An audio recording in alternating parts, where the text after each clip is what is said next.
കൊല്ലം മുമ്പ്, ക്രിസ്തു ജനിക്കുന്നതിന് എത്രയോ കൊല്ലം മുമ്പ് സോക്രട്ടീസ് ചന്തയിൽ പോകുന്നതിനെ പറ്റി പറഞ്ഞു. ചന്തയിൽ പോയാൽ ഓരോ സാധനം എടുത്തു നോക്കുക, എടുത്തു നോക്കി ഇത് വാങ്ങാതിരിക്കാനുള്ള കാരണം കണ്ടെത്തുക. നമ്മൾ വാങ്ങാൻ കാരണം കണ്ടെത്തല്ലേ ചെയ്യുക.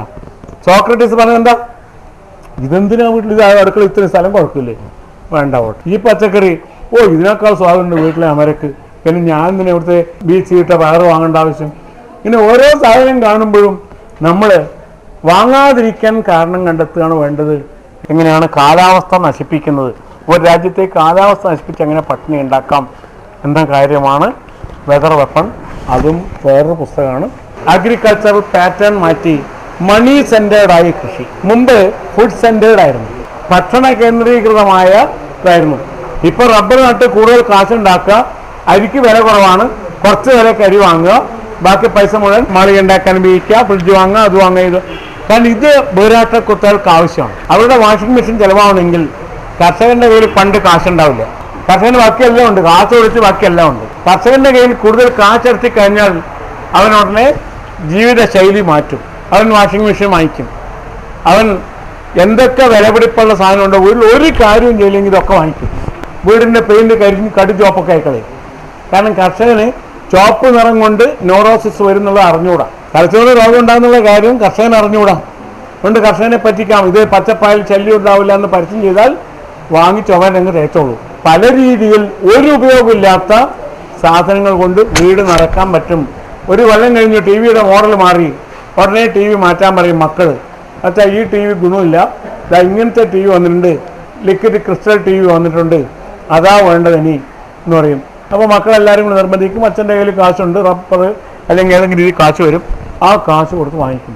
തേങ്ങക്ക് വിലയില്ലാത്തതുകൊണ്ട് ടി വിക്ക് വില കുറവാണെന്നുള്ളത് ഇപ്പോൾ അവർ മനസ്സിലാക്കുന്നു. കാര്യം ഇങ്ങനെയാണ്, കൂടുതൽ കാശാണ് വരേണ്ടത്, ഭക്ഷണമല്ല വരേണ്ടത്. ഭക്ഷണത്തെ ഏറ്റവും കുറച്ച് വില എടുക്കാൻ വേണ്ടി ഭക്ഷണത്തിന് സബ്സിഡി കൊടുക്കുക, ഭക്ഷണം അന്യരാജ്യത്ത് നിന്ന് വരുത്തുക, പൊതു നികുതി പണം കൊടുത്തിട്ട് ഭക്ഷണത്തിന് സബ്സിഡി കൊടുക്കുക. അപ്പോഴും കർഷകന് ഭക്ഷണം ഉൽപ്പാദിപ്പിക്കുന്നവന് കാശ് കൊടുക്കുക, അവരെ താങ്ങി നിർത്തുക, നഷ്ടമില്ലാണ്ട് നിലനിർത്തുക. ഒറ്റ കാര്യം പറഞ്ഞാൽ അടുത്ത വർഷം മാസികയിൽ വരും, കണ്ണൂർ ജില്ലയിൽ ആതിര വിത്ത് കൊടുത്തു സർക്കാർ 2 സ്ഥലത്ത്. കൃഷി ചെയ്തവർക്ക് ആതിര സ്പ്ലിറ്റായപ്പോൾ മേളത്തിൽ കൃഷി ചെയ്ത നെല്ല് ഇതുവരെ വിരിഞ്ഞിട്ടില്ല. 6 അടി ഉയരമുണ്ട് നെല്ലിന്. ഒരേക്കർക്ക് 15,000-നും 18,000-നും ഇടയ്ക്ക് ചിലവായി, ഇതേവരെ വിരിഞ്ഞിട്ടില്ല. 2ാം വിള കൃഷി ചെയ്യാനും പറ്റില്ല, ആദ്യത്തെ വിള വിരിഞ്ഞിട്ടുമില്ല. ഇത് അരിഞ്ഞു നീക്കണമെങ്കിൽ ഇനി എന്താ പാട്? സർക്കാർ കൊടുത്ത വിത്താണ്.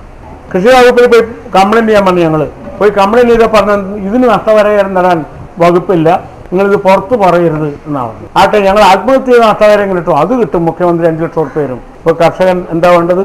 ആത്മഹത്യ ചെയ്തോളാം, അപ്പോൾ നഷ്ടപരിഹാരം കിട്ടും. സർക്കാർ കൊടുത്തത് ഞങ്ങൾ പറഞ്ഞിരിക്കുകയാണ്, ഒരു നോട്ടീസ് കൊടുക്കുക കൃഷി വകുപ്പിലേക്ക്, നമുക്ക് കൺസ്യൂമർ കോടതിയിൽ പോകാം. എല്ലാറ്റിനും കൺസ്യൂമർ കോടതിയിൽ പോകാൻ പറ്റുമെങ്കിൽ നഷ്ടപരിഹാരം കർഷകർ കിട്ടണം. അവന് ചിലവായ പൈസ 15,000 രൂപ അവന് കിട്ടണം, അല്ലെങ്കിൽ അടുത്ത കൃഷി എങ്ങനെ ചെയ്യുക? അതുകൊണ്ട് ആ രീതിയിലേക്കാണ് കാര്യങ്ങൾ നീങ്ങുന്നത്. ഇത് വിത്ത് കൊടുക്കുക, നാടൻ വിത്ത് ഇല്ലാണ്ടാക്കുക എന്നൊരു തന്ത്രമാണ്. കാട്ടാമ്പള്ളിയിൽ ആതിര വിത്ത് കൊടുത്തിട്ടുണ്ട്, അതും വിരിഞ്ഞിട്ടില്ല, വെള്ളത്തിലുള്ളത് വിരിഞ്ഞിട്ടില്ല, മേലുള്ള കുറച്ച് വിരിഞ്ഞിട്ടുണ്ട്, അവിടെ മാത്രം. പിന്നെ ആ പൈസ സാരമില്ല, അത് കൃഷി ചെയ്തത് മുസ്ലിം സംഘടനയുണ്ട്, സോളിഡാരിറ്റിയാണ്. ഒരു പാട്ടത്തിന് കൃഷി ചെയ്തതാണ്, പിന്നെ അവർ കുറേ പൈസയുള്ള പാർട്ടിയാണ്, അവിടെയുള്ള സോളിഡാരിറ്റി. അതുകൊണ്ട് സാരമില്ല എന്ന് എനിക്ക് ആത്മഹത്യ ചെയ്യേണ്ട ആവശ്യമില്ല. മറ്റുള്ളവരുടെ കാര്യം കഷ്ടം തന്നെയാണ്. വ്യക്തികൾ പൈസ ഇല്ലാത്ത സോളിഡാരിറ്റി ഉണ്ട്, അവരാ കൃഷി ചെയ്യണമെങ്കിൽ കുടുങ്ങിയത് തന്നെയാണ്. എല്ലാവരും കൂടി കടമെടുത്തിട്ട് ആ പൈസ ഇങ്ങനെ പറ്റുന്നു. ഹൈബ്രിഡ് വിത്തുകൾക്ക് ഒരുപാട് കഴിവുകളുണ്ട്. നാടൻ വിത്തനങ്ങൾ തന്നെ സംരക്ഷിക്കപ്പെടണം എന്നർത്ഥം. അതിനെതിരെ വലിയ പ്രവർത്തനം നടത്തുന്നത് ഞാൻ പിന്നെ പറയാം. ഏതായാലും അഗ്രികൾച്ചർ പാറ്റേൺ പൂർണ്ണമായി പോയിരിക്കുന്നു. നാണ്യവിളവുകളിൽ കോൺസെൻട്രേഷൻ വന്നിരിക്കുന്നു. കേരളത്തിൽ മാത്രമല്ല, അതാണ് പിന്നെ ഞാൻ സൂര്യകാന്തിയെ പറ്റി പറഞ്ഞത്. ഗാന്ധിയുടെ ആശ്രമത്തിൽ വാർത്തയുടെ വളപ്പ് നിറയെ ഉള്ളത് സോയാബീനാണ്. നമ്മുടെ നാട്ടുകാർക്ക് നമുക്ക് തിന്നാൻ പറ്റില്ല, കാരണം പ്രോട്ടീൻ ഒരുപാടാണ്. മനുഷ്യന് പറ്റാവുന്നതിൻ്റെ 6 ഇരട്ടി പ്രോട്ടീൻ ഉണ്ട്. തിന്നാൽ കാൽമുട്ട് വേദന വരും, റൊമാറ്റിക് ആർത്രൈറ്റിസ് വരും, പ്രോട്ടീൻ എക്സസ് വന്നാൽ. അതുകൊണ്ട് പ്രോട്ടീൻ എക്സസ് വന്നാൽ അത് മുഴുവൻ യൂറിക് ആസിഡായിട്ട് മൂത്രത്തിൽ പോകേണ്ടി വരും. പോയി തീരുന്നില്ലെങ്കിൽ, മൂത്രം കുറഞ്ഞു പോയാൽ, നിങ്ങൾ ഫാനിട്ട മുറിയിലാണ് കിടക്കുന്നതെങ്കിൽ, വെള്ളം മുഴുവൻ ശരീരത്തിന് ആവിയാവുമെങ്കിൽ, AC റൂമിലാണ് വെള്ളം കുടിക്കുന്നത്, കുറഞ്ഞു പോയെങ്കിൽ മൂത്രം കുറയും. മൂത്രം കുറയുമ്പോൾ യൂറിക് ആസിഡ് കെട്ടിക്കിടക്കുന്നത് കാൽമുട്ടിലായിരിക്കും. അപ്പോഴാണ് റൊമാറ്റിക് ആർത്രൈറ്റിസ് വരിക. ഇപ്പോൾ പ്രോട്ടീൻ മിതമായേ കഴിക്കാവൂ. വയസ്സ് കൂടുന്തോറും കുറച്ചോളണം. ചെറിയ മക്കൾക്ക് കൊടുത്താൽ റൊമാറ്റിക് ആർത്രൈറ്റിസ് കുട്ടികൾക്ക് വരും. ആർത്രൈറ്റിക് ഫീവർ വരും. അപ്പോൾ നിരോധിച്ച മരുന്നുകളൊക്കെ കൊടുക്കേണ്ടി വരും രക്ഷിക്കാൻ. മരുന്ന് കൊടുത്താൽ പനി മാറും, ഹാർട്ടിൻ്റെ വാൾവ് അങ്ങ് പോവുകയും ചെയ്യും. പേപ്പറിലൊക്കെ ആണ് ഹാർട്ടിൻ്റെ വാൾവ് പോയി. കാര്യം അതാണ്, ഇതിന് കൊടുക്കുന്ന ഏത് മരുന്നും ഉണ്ടാവും ഹാർട്ടിൻ്റെ വാൾവ് പനിയുടെ. പഴയ 9ാം ക്ലാസ്സിലെ ടെക്സ്റ്റിലെ കാര്യം തന്നെ, വാദപ്പനി അത് കാലിൻ്റെ മുട്ടിനെ കടിക്കുകയും കാലിൻ്റെ മുട്ടിനെ നക്കുകയും ഹൃദയത്തിൻ്റെ വാൾവിനെ കടിക്കുകയും ചെയ്യുമെന്നാണ് വാക്യം. ചെറിയ കുട്ടികൾക്ക് മുട്ട കൂടുതൽ കൊടുത്തിട്ട് വന്ന രോഗം. പ്രോട്ടീൻ കൂടുതൽ, താങ്ങാൻ പറ്റുന്നതിൽ കൂടുതൽ പ്രോട്ടീൻ ഒരിക്കലും കൊടുക്കരുത്. ആവശ്യത്തിൽ കൂടുതൽ പ്രോട്ടീൻ പാടില്ല. ഇതൊരു കുഴപ്പമാണ്. ഫുഡ് ഹാബിറ്റ്സ് പൂർണ്ണമായി പോയിരിക്കുന്നു എല്ലാ രംഗത്തും. ഇത് പറയാൻ ദിവസം മുഴുവൻ പറയാൻ കാര്യമുണ്ട്, ഞാനത് നിർത്താം. മറ്റൊരു ടോപ്പിക്ക് അടുത്ത് പറയാനുള്ളത് വീട് വെപ്പൺ ആണ്. കള ആയുധമാക്കുക. ജനിതക മാറ്റം വരുത്തിയ വഴുതനയുടെ വിത്ത് ഇന്ത്യയിൽ കൃഷി ചെയ്യാൻ വേണ്ടി സമ്മതം കൊടുക്കാൻ പോകുന്നു ഇന്ത്യ ഗവൺമെൻറ്. 3000 ഇനം വഴുതനങ്ങയുള്ള നാടാണ് ഇന്ത്യ. ആ നാട്ടിൻ്റെ ഒരു ആവശ്യമാക്കാൻ ഇന്ത്യയിൽ വേണ്ടത്ര ഇനം ഏത് വഴുതനങ്ങയാണ് നിങ്ങൾക്ക് വേണ്ട അത് കൃഷി ചെയ്യാം. അതിന് മാത്രം ഇനം എവിടെയുണ്ട്. പിന്നെ എന്തിനാണ് ഇത് ചെയ്തത്? റോക്ക്ഫെല്ലർ ഫൗണ്ടേഷൻ ആദ്യം ഇതിനെപ്പറ്റി പ്രചരിപ്പിച്ചു. മൊൺസാൻഡോ എന്ന അമേരിക്കൻ കുത്തകയാണ് വിത്ത് വിതരണം നടത്തിയത്. വ്യാപകമായി ഇന്ത്യയിൽ ഇത് പ്രചരിപ്പിച്ചുകൊണ്ടിരിക്കുകയാണ്. ഇതിൻ്റെ ഇല തിന്ന ആട് ചത്തുപോയിട്ടുണ്ട്. ആ ആട് ചത്ത സ്ഥലത്ത് നിന്ന് വഴുതനങ്ങ അവരാരും ഉപയോഗിക്കാതെ കൊണ്ട് നേരെ മുഴുവൻ ആന്ധ്രയിലെ ചിറ്റൂരിന്ന് കേരളത്തിൽ കൊണ്ടുവന്ന് വിറ്റിട്ടുണ്ട്. ഇത് ഭാവിയിൽ എന്ത് ആപത്തുണ്ടാക്കുന്ന അറിഞ്ഞൂടാ. വഴുതനങ്ങയുടെ വിത്തിനകത്ത് ജീൻ മാറ്റം വരുത്തിയിട്ടുണ്ട്. വിഷമുള്ള വിത്ത് ബാസിലസ് തുറിഞ്ചിയാൻസിസ് എന്ന വിഷമുള്ള വൈറസിൻ്റെ ജീൻ കടത്തി വിട്ടിട്ടുണ്ട്. അതുകൊണ്ട് വഴുതനങ്ങയുടെ ഇല വിഷമുള്ളതുകൊണ്ടാണ് ആട് ചത്തുപോയത്. ഈ വഴുതനങ്ങയിൽ എത്രമാത്രം വിഷമുണ്ടാകും നമുക്ക് അറിഞ്ഞുകൂടാ. അത് തിന്നാൽ എൻ്റെ മക്കൾക്ക് എന്ത് രോഗം ഉണ്ടാക്കും അറിഞ്ഞുകൂടാ. ജനിതക മാറ്റം വരുത്തിയ നെല്ലും ഇറങ്ങാൻ പോകുന്നു. ഈ നെല്ല് അരിക്ക് ക്ഷാമം വന്നാൽ കേരളത്തിൽ ഇഷ്ടംപോലെ അരി വരും. അരി മുഴുവനും ജനിതക മാറ്റം വരുത്തിയ അരി ആയിരിക്കും. ഇത് ഇനി അടുത്ത തലമുറയ്ക്ക് എന്തൊക്കെ രോഗം ഉണ്ടാക്കും നമുക്ക് അറിഞ്ഞുകൂടാ. ഈ വഴുതനങ്ങയുടെ ഏറ്റവും ഭയം ഇതല്ല. വഴുതനങ്ങയുടെ പൂമ്പൊടി പുത്തരിച്ചുണ്ടയിൽ തട്ടിയാൽ എന്തു പറ്റും? പുത്തരിച്ചുണ്ടയ്ക്ക് സ്വഭാവം മാറ്റം വരും. അതും വീട്ടിയായിത്തീരും. അതിൻ്റെ പേര് ദശമൂലത്തിൽ ചേർത്താൽ എന്ത് സംഭവിക്കും? ആയുർവേദം 100% പരാജയപ്പെടും. പുത്തരിച്ചുണ്ട, കറിച്ചുണ്ട, കാട്ടിയുണ്ട, കണ്ടകാരിച്ചുണ്ട തുടങ്ങിയിട്ട് ആയുർവേദത്തിൽ വഴുതന വർഗത്തിൽ ഒരുപാട് ചെടികളുണ്ട്. ഈ ചെടികളെല്ലാം തെറ്റും. സൂപ്പർ വീഡ്സ് ഉണ്ടാവും. ജനിതക മാറ്റം വരുത്തി വിത്തിൻ്റെ പൂമ്പൊടി കലർന്നാണ്.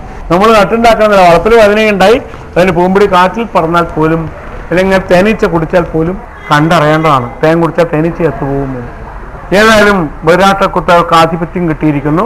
അവിടെ സുപ്രീം കോടതി ഈ ആപത്തിനെ ഭയന്നിട്ട് ഒരു സയന്റിസ്റ്റിനെ പോസ്റ്റ് ചെയ്തിട്ടുണ്ട്.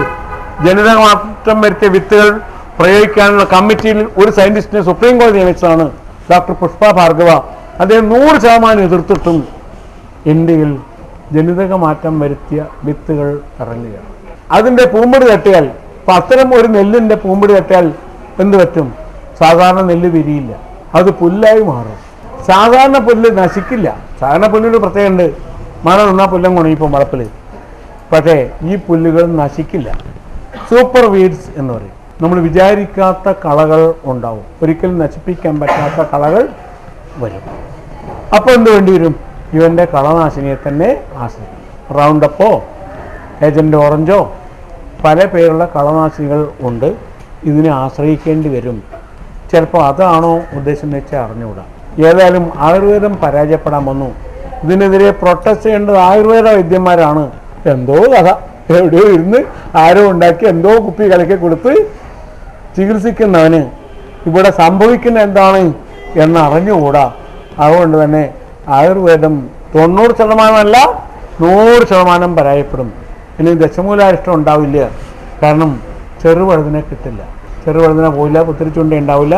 ഇതൊക്കെ നഷ്ടപ്പെടും. ആയുർവേദം പരാജയപ്പെടാൻ പോന്നു. നമ്മളെ ബയോഡൈവേഴ്സിറ്റിയുടെ പ്രാധാന്യം മുഴുവൻ പോവും. എന്ത് ചെയ്താൽ മതി? ജനിതക മാറ്റം വരുത്തിയ വിത്തുകൾ കൃഷി ചെയ്താൽ മതി. അങ്ങനെ ഒരു ആപത്തിലേക്ക് വരികയാണ്. ഇപ്പോൾ തന്നെ ഒരുപാട് കളകൾ ഓടിയുണ്ട്. റോഡ് സൈഡിൽ കാണുന്ന ആനത്തൊട്ടാവാടി കേരളത്തിലെ കാർഷിക കോളേജുകാർ കൊണ്ടുവന്നതാണ്. ആഫ്രിക്കൻ ഇവിടെ നൈട്രജൻ ഫിക്സ് ചെയ്യാൻ വേണ്ടി കൊണ്ടുവന്ന ഇവിടുത്തെ തൊട്ടാവാടി പോലെ